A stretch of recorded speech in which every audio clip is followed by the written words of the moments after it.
Почитувани, денес од Струмица ќе ги коментирам вчерашните мерки на владата. Уште од лани се знаеше дека доаѓаат тешки времиња. Со месеци владата никаде ја немаше, ниту идеја, ниту мерка. Конечно, вчера владата ги објави мерките. Се постава прашањето: ова ли е тоа што владата го најавуваше со месеци? Ова ли е тоа што треба да се направи за спас на македонската економија? Ова ли е се што можеше да смисли владата? Очигледно е дека владата нема идеи, дека мерките се на брзина направени, како безуспешен обид на ВМРО ДПМН да парира на теренските активности на СДСМ со граѓаните. Вчерашните мерки се само паничен обид на владата да се создаде лажна слика, затоа што има катастрофални економски резултати, а локалните избори се приближуваат. Мерките на владата не се насочени кон тоа да се зголемат инвестициите и така да се создаде реална потреба од нови работни места, или како да им се помогне на извозниците да ја сочуваат конкурентноста. Мерките на владата се подпираат на погрешни основи. Според владата, на фирмите во Македонија супер им оди работата, им расте производството, само треба да им се најде начин како полесно да вработат нови луѓе. Суровата реалност покажува дека на фирмите од ден на ден им оди се полошо.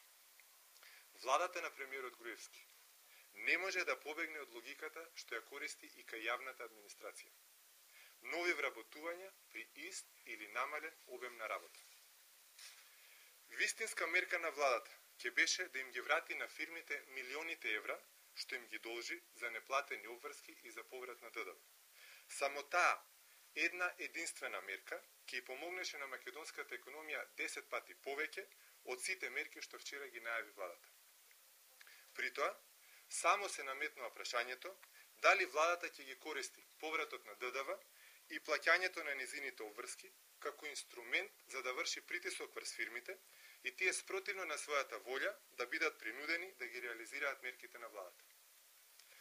Владата најави дека за сите нивни мерки се потребни 13 милиони евра од буџетот на државата. Тоа е еден споменик од Скопје 2014. Значи владата трампаше досега илјадници работни места за само еден споменик.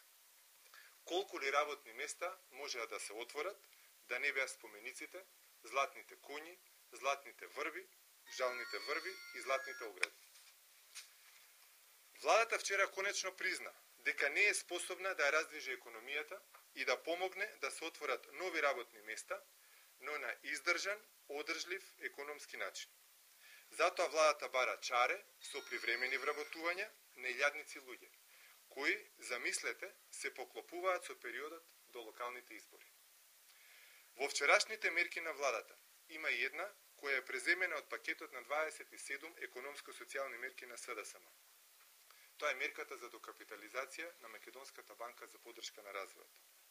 За да не и биде незгодно на владата, ја повикуваме на јавна сцена да ги споредиме мерките, за да ја убедиме да ги прифати мерките предложени од СДСМ и тие да бидат изгласани во парламентот. И сето тоа за доброто на граѓаните. Ви благодарам. Дали имате некои прашања? Благодарам.